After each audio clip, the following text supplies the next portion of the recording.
Good evening. You're listening to The Good Evening Show with your hosts, Henry Van Loon and Adrian Mann. With today's guests, star of stage and stage, Greg Tervis, local author, Timothy Heffenskullz, and musical guest, Uncle Fish. Tonight is August 15th, 2017, and you're listening to The Good Evening Show. Good evening. Good evening. Good evening. You're listening to The Good Evening Show with your hosts, Henry Van Loon and Adrian Mann. Once again, we'll be bringing you... hold on a second. We're bringing you three amazing guests. First, star of the stage, Chicago actor Greg Tervis. Oh, we got Tervis here? Tervis will be on the show today. Local author Timothy Heffenskullz will be here to discuss his new book. And I'm excited to say this, our musical guest, Uncle Fish, will be on the show to perform. Bad. So, yeah, welcome once again. This is The Good Evening Show. Good evening. Maybe you should take 5 there, Adrian. Okay, I'm going to go get some coffee. You need some coffee? It is far too late for me to be drinking coffee, but that's very kind. Yeah, I'll get you a coffee anyway. That's good, thank you. Well, yeah. I'll be right back. Soy. So today, yeah, you could tell Adrian was excited about this next guest. I'm pleased to introduce star of the stage, Chicago legend, actor extraordinaire, Chicago's own Greg Tervis. Oh, thank you. I've never heard of this podcast before, but I'm glad to be here. It's an honor. Mm-hmm. Yes. So we're thrilled to have you on the show. I was hoping. I imagine you're doing this press junket. You've got something to promote. Well, sure. Yes. You haven't heard of you haven't seen the billboards around town or anything like that? I have, but our listeners can't. Sure. Well, I'm doing a run right now, a short run at the theater in Chicago. Mm-hmm. First, it's comedies. We're doing comedies. The comedy Mr. Candy Goes to Washington. Mm-hmm. It's a very strange one. I'm not quite sure why we chose that one to begin with, but perhaps just to get the feet wet into the classic comedy theater. What we're doing really is we're reviving a lost art. You said this is. I'm sorry. Can I call you Greg? Please. Okay, Greg. Don't. Mr. Tervis. Thank you. If I may. Okay, what can you tell me about Mr. Candy Goes to Washington? Mr. Candy Goes to Washington is a classic. It's perhaps you've heard of the remake. What is it called? It's probably not as well known. Somebody Else Goes to Washington. I don't remember. But it's not Mr. Candy. Now you see the original 1920s was Mr. Candy, and it was because candy was just becoming popular at the time. So it was really it's a social commentary about the way that consumerism overtook the Americas in the 1920s. It's interesting. It's they're bringing that show back. It was a hit in the 20s. Actually, I don't think it was a hit. Nobody really liked it. But What we're doing is we're trying to bring back the plays that no one liked back then. Give them another shot. Sure. Maybe someone in this day and age would see something, a little nugget, a little sparkle, something, special about it. It's noble. I imagine, who do you play in this play? Well, I play, of course, Washington. You're right. Who meets up with Mr. Candy for a dinner in which they share various meats and cheeses, as well as philosophy of the day. So Mr. Candy goes to Washington, yes. The characters, yes, like to have a brunch. Yes, it also inspired My Dinner with Andre. I don't know if you've ever seen that one. This was also inspired by Mr. Candy Goes to Washington. Right. Yes, it's a classic theater. Classic. I'm here with Mr. Tervis, if you're just joining us. He's talking about a series of comedies and other plays that he's bringing back to Chicago theater. Yes, that's what it's called. A series of comedies and other plays. A series of comedies and other plays.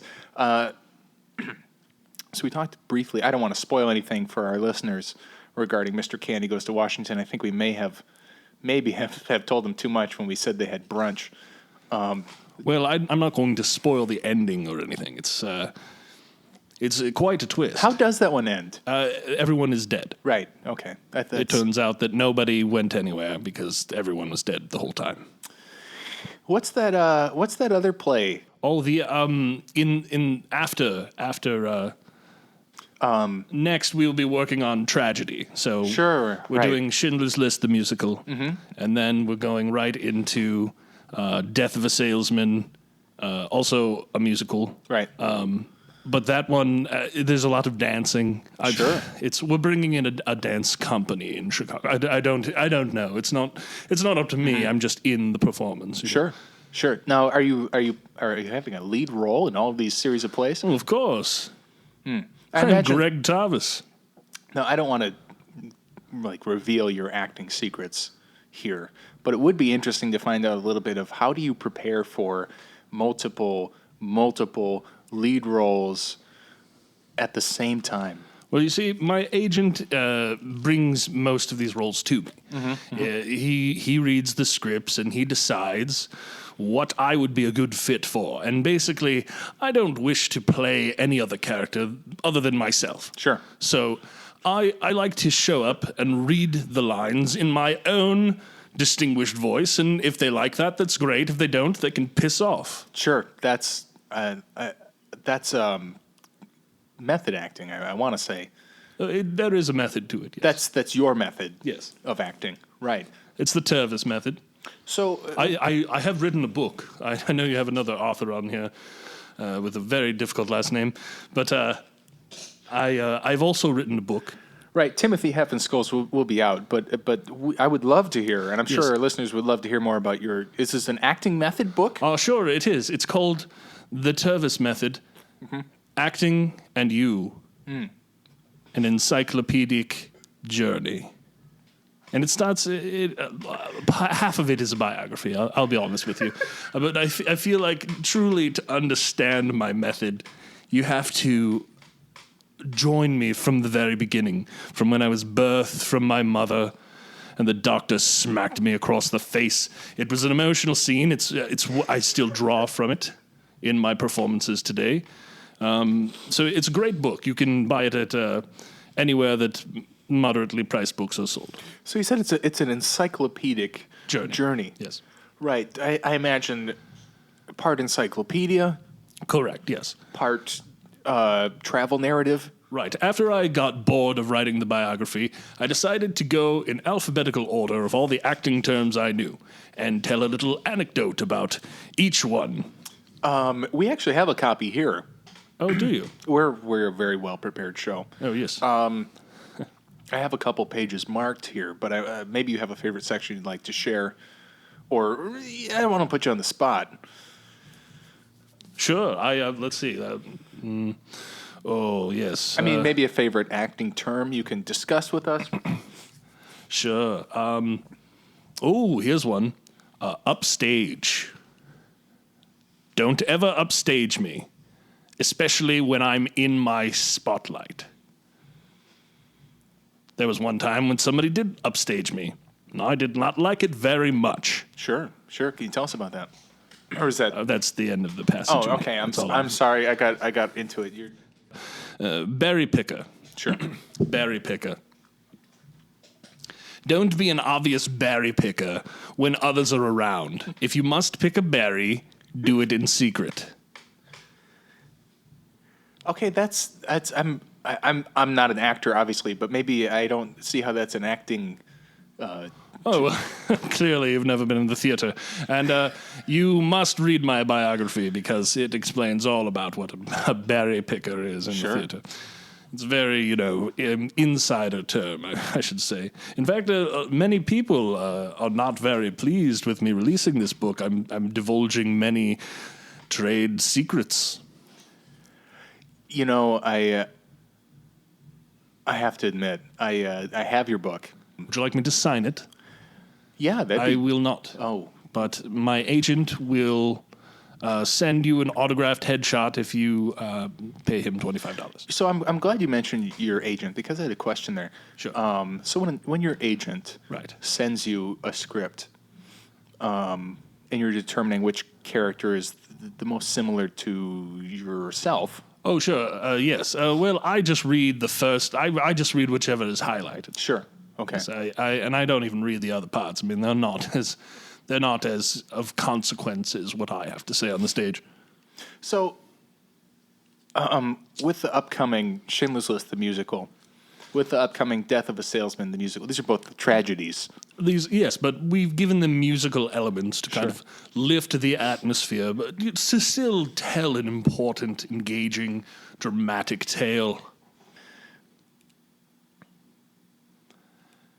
I am up for a local award. Do you have that on your card there? Is it? Local awards, yes. Yes, I'm up for a monologue-y.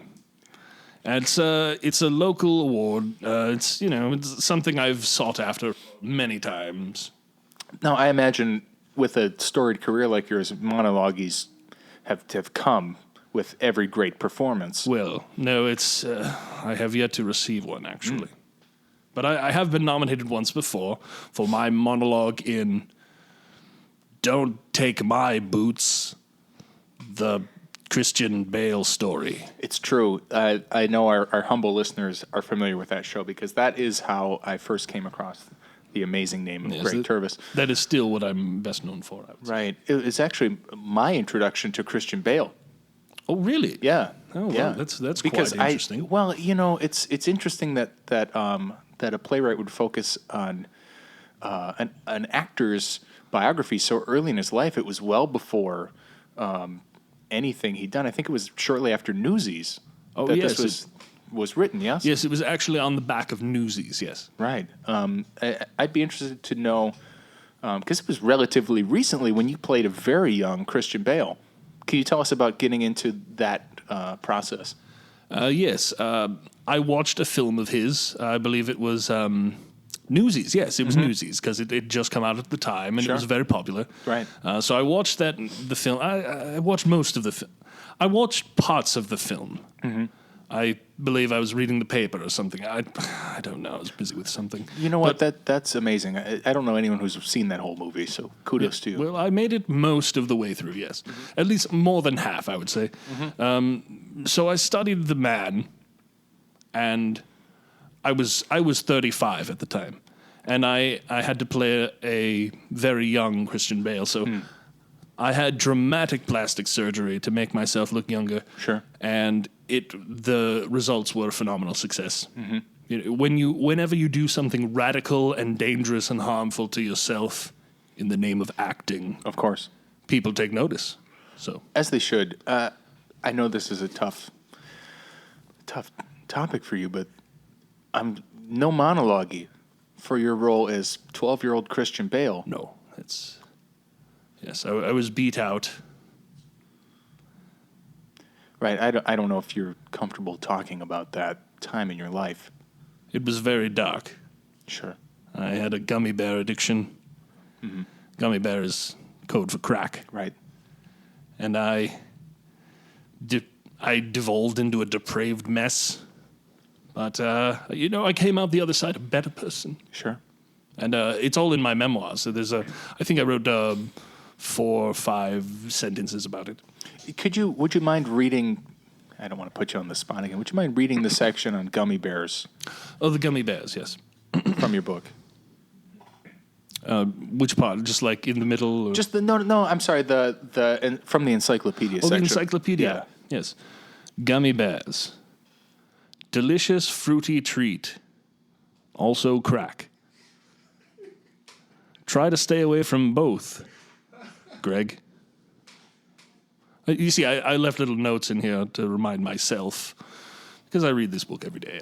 Absolutely. It's in a lot of ways, it's a very dear friend of mine. Greg Tervis is here, ladies and gentlemen, and he's discussing his upcoming shows for his run of shows at Chicago Theater, entitled Comedies and Other Plays. Yes. A series of comedies. A series of comedies in the place. Yes, I'm sorry. I've lost all my notes. Just can you give us some closing? Well, yes, actually, I do have to be going now. My agent. Yes, I see you. I have to be on the Oprah Winfrey show. I'm told that they don't tape that any longer, but I'm still going to the studio, and we'll just figure it out from there. That's brave. That's brave. All right. Once again, you can see Greg Tervis in a series of... Hey, Henry, I got your coffee. I'm trying to tape the show here. Oh, sorry. Adrian. Wow. Sorry, I didn't know. I didn't recognize. Okay, Go you're ahead. still doing it. Sorry. I'm trying to give That's fine. Sir Greg Tervis. I know that he's not been knighted, but... Wait, you had Tervis in here already? You missed Tervis. You were so busy with your travel mugs that you missed Tervis. Damn it. Well, Greg Tervis. You can see him in a series of comedies and other plays at a Chicago theater. I was going to ask him if he could get me tickets. You know what? Can I just have a coffee now? Now would be a great time for a coffee. Sure. Here. This is embarrassing. Jeez. Oh, sorry. Did that Coffee. kind of spilled it a little bit too? Crotch. Yeah, you might want to go take care of that. All right. Well, while my co-host goes to take care of that for a second, might as well bring in the next guest and introduce them here. Yeah, bring them in. Here we have in the studio with us is a special treat for all you literature lovers out there. We have local author Timothy Heffenskullz. Yeah, hi there. Hi, Timothy. How's your day going? Yeah, so good. Yeah, great. Yeah. So This is a pretty this is good. Yeah, it's a good show. Yeah, Hey, it's there's a coffee on my seat here. Oh, sorry about that. Can we get Mr. Heffenskullz? No, it's actually good. If you don't mind, I'd like to take a quick picture of this here. Oh, Yeah, it's kind of okay. kind of apropos. It's a strange. Are you Instagramming it or something? Or What now? Are you Instagramming it? No, just taking a photo here. Oh, you're just taking a photo. So I grew up in Florida. Okay. Yeah, born and raised. All throughout Florida, up in Gainesville, down in Miami. I actually went to graduated from a Miami high school. South. There's two, you see. Mm-hmm. Yeah. And then that's where I got into this kind of interesting hobby, I guess you'd say there. Right. And the hobby you're referring to is, of course. Yeah, I like to photograph different kinds of stains. Oh. That's great. That's Yeah. And do you display them anywhere, or you? Yeah, so I got a book coming out, Sure. America's Great Stains, Volume 1. Oh, okay. Is this for us? Can we keep this? I'd have to ask for it Well, back. Okay, well, that's fine. If, well, do you mind if I just flip through it here? That's. I don't mean to be rude there, but your hands clean? Yeah, reasonably clean. I just got some coffee. Yeah, I hate to be this guy, but I really kind of would like you to wash your hands before you're flipping through my book there. I try to keep it pristine, clean, free of debris. Oh, I understand. If you'd prefer, you could flip through it for us and show us maybe some of your favorite stains. I've read it, but thanks. Oh, okay. So yeah, it's kind of an interesting story. It's the tale of how different stains have kind of left their mark, I guess you could say there, Right. On American history. So no photos, but just lots of descriptive language. I like to think I'm kind of a poet yeah, of describing various stains. Oh yeah, okay. Don't you think that that's a little bit deceptive for the readers when the cover, the dust jacket, has this picture, this big, beautiful picture of this like collage of all these different stains, and then you open up and there's no pictures in there? I hate to say this, but you really shouldn't judge a book by its cover there, Adrian. Well, That's okay. kind of the first Sure. thing you should learn about books. So How long have you had this? When was the first time that you knew that this was something you wanted to share with the world? Just descriptions of stains. So I was up there at the Henry Ford there. That's a museum up in Michigan. Okay. And they had the actual chair that Abraham Lincoln was murdered in. Wow. I guess you could say assassinated. Sure. And, it's an old chair. They hadn't really kept it up, really. But, the tour guide was, it was the chair that, like I said, the president was murdered in. Right. And it had for lack of a better word, stains right. of blood yeah. from his death. So you were fascinated by those stains, and you not at first. No. I was more interested in the dovetail joints. I was more into carpentry and getting into upholstery a little bit there, just a little bit. Right, just a little bit. But as I was looking at this stain, I started to think a little bit. That's an important stain there. Right, a historical stain. That's an historic stain. And it just so happens at the same museum, they have the 1960 or so Lincoln that President Kennedy there was shot in. That is to say, assassinated. It's true. You can go there today and see it. Unfortunately, that automobile had been cleaned. So the stain was all there's gone. no stains in that car. It's pristine. It's like a brand new 1960 or so Lincoln. Right. And I was just thinking, gosh, all the stains that was lost to history there. Just to think. Right. Those are stains that you'll probably never be able to share with another person. I will never be able to describe those stains. Yeah. Never. And I've looked back, and, the Zapruder film, useful as it is just too soon. Too soon for there's what? no stains setting in at that point in the film. By the time that the Lincoln kind of zooms out of view there, there's no time for stains of any kind. I see. And you just... I still have 2 chapters about it, but it's mostly speculative. Right. Well, that's something that you have to do as a journalist of any kind. That's a good question. I'd say my favorite stain is probably that Lincoln one I was telling you about. Right. Yeah. Mm-hmm. That's good. Yeah. It's a big stain. Massive. Big stain. Yeah. I'm thinking now photos would probably help the book.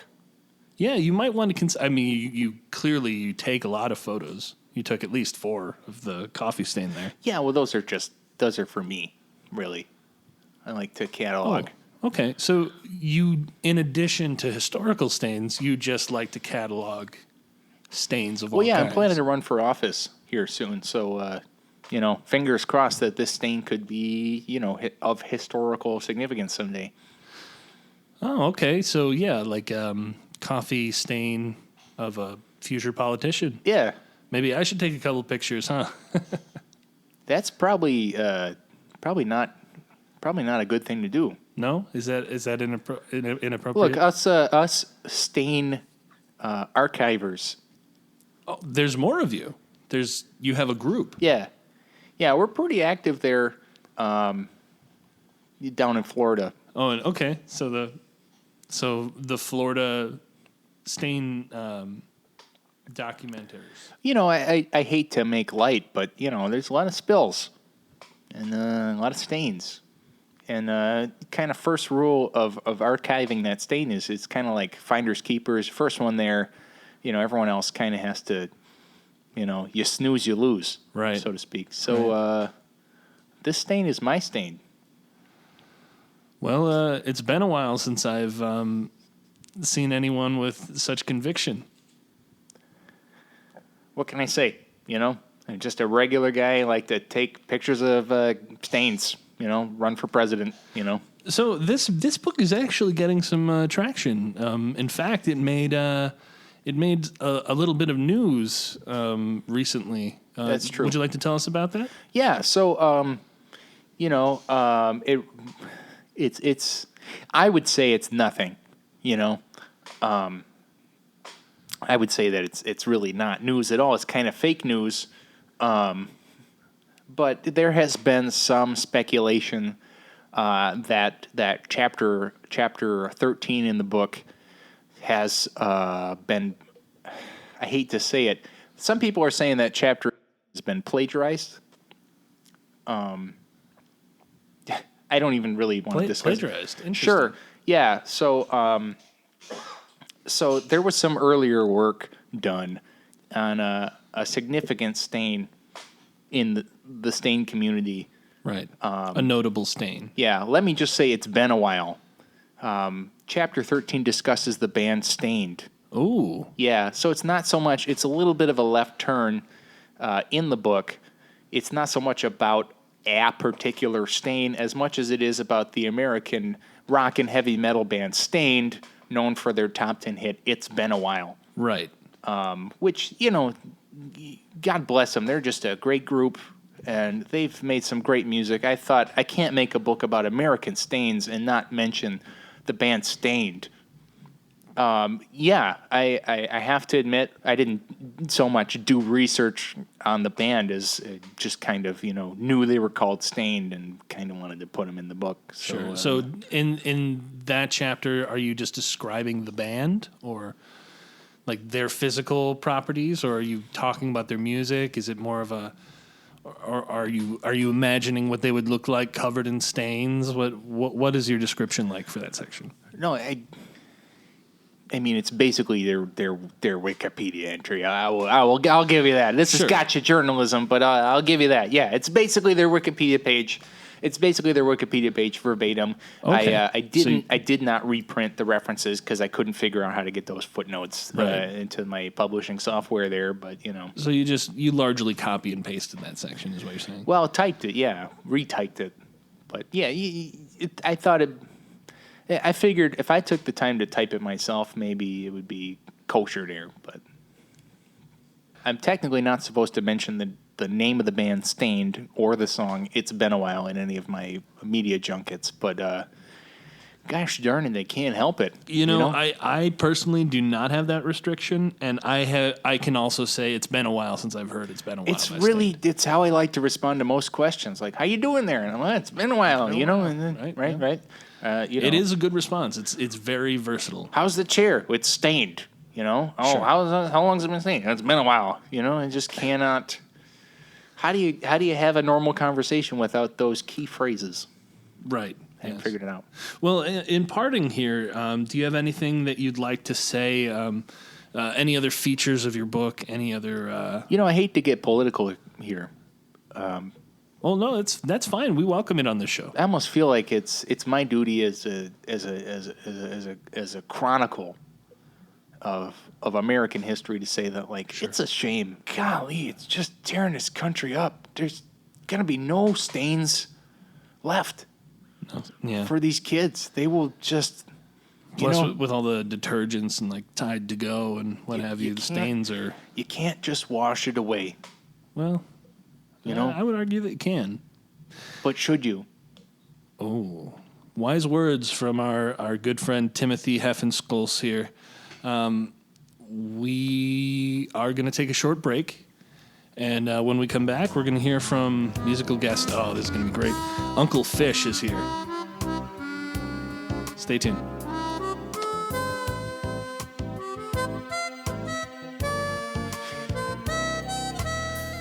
Hey, Adrian. Yeah, Henry? Are you wearing underwear? Yeah. Well, you're wearing the wrong kind. Oh, God. You need to be wearing Underwear Pro. Underwear Pro? Yeah, it's the underwear for pros. People who are not new to wearing underwear. Well, I've been wearing underwear my whole life. I know, but you've been wearing the wrong kind. You've been wearing them wrong. Oh, no. You need to buy all new, expensive Underwear Pro for Americans. Does it come in colors? No, it's just white. It's Underwear Pro for professional underwearers. Is it inexpensive? No, it's really, really expensive. You can only buy it online. Okay, is the URL easy to remember? No, you're gonna have to look it up yourself. I don't even remember how to spell, like, is underwear spelled like a pun? I don't know, but it's pro. Underwear pro. If you've been wearing underwear for a while, it's time to step it up.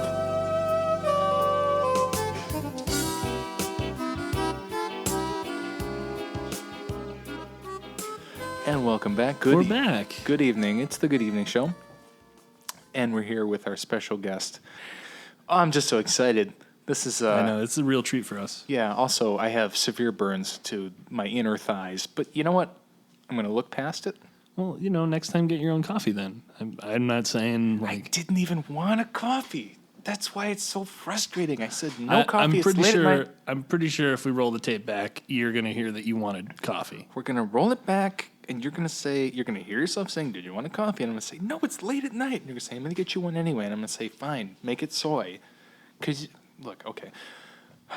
Oh, I thought you said make it so, like... I just, some Star Captain, Trek. Yeah, you got me there. You got me there. Okay, so ladies and gentlemen, listeners, I wish you could see Uncle Fish, because this is an amazing act. All right, man, all right. So Uncle Fish is with us today. Yeah, let's go. Just Chicago legend. Yeah, I do what I can, you know what I'm saying? Yeah, I mean, you've really only been at it for a year and a half. Well, it's like they say in Chicago. Can you tell us a little bit about the song you're going to perform? Yeah, it's the first single. Mm-hmm. It's a little bit bouncy, you know. It's got a good groove to it, and everybody knows how Uncle Fish get down, you know. Okay. Oh, yeah. It seems like it has a little bit of a political bent. Yeah, a little bit, but, it's not a problem.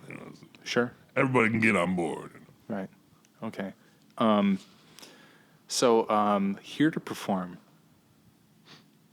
his hit song, Booty 2020, Uncle Fish.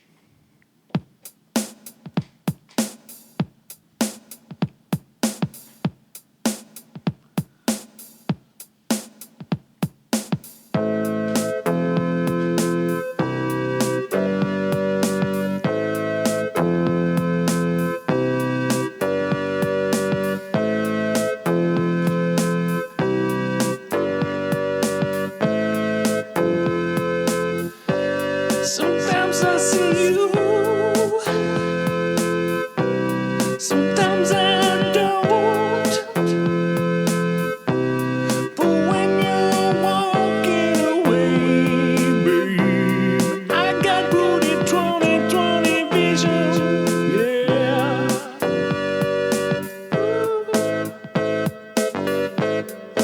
2020.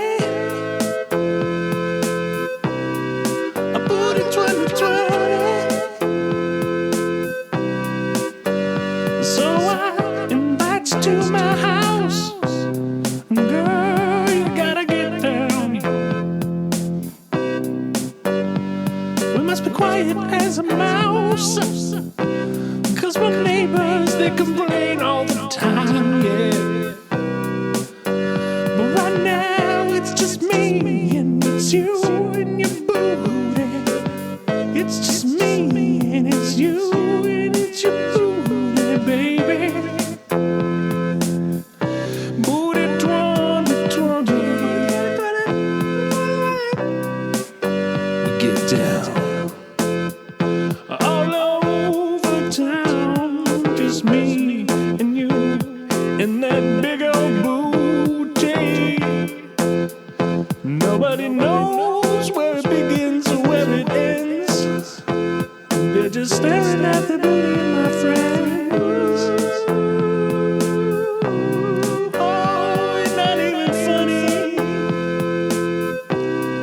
how you make the money. Oh, shake that ass, till 2020. Booty 2020. A booty 2020.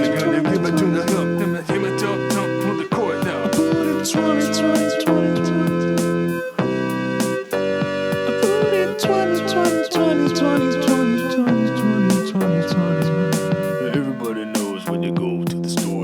gotta spend money to make some time. But nobody knows just what time it is until you get to the store and you buy yourself a watch. But watches are expensive, babe, and you don't know how much they cost till you know how much money you got at the store. And you see that the wallet doesn't have enough for the watch price on the watch, and it's too much to tell.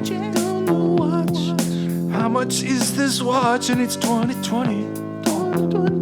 It's on sale. It's 2020. I don't have enough. It hurts.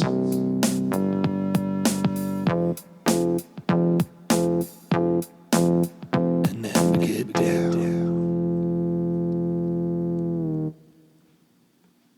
Wow, that was incredible.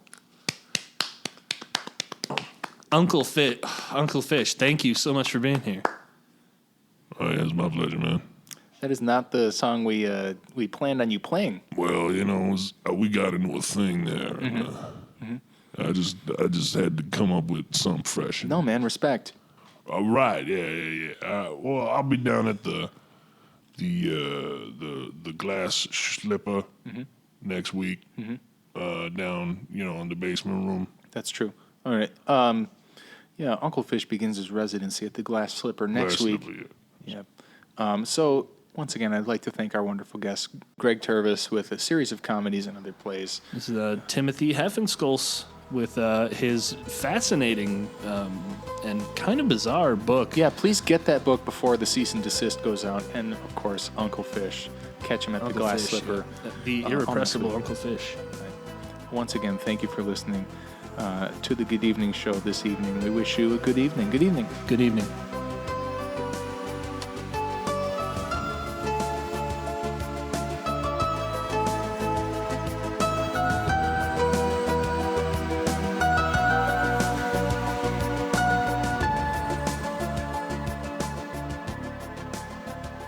A Jamgina production. I fucked it up.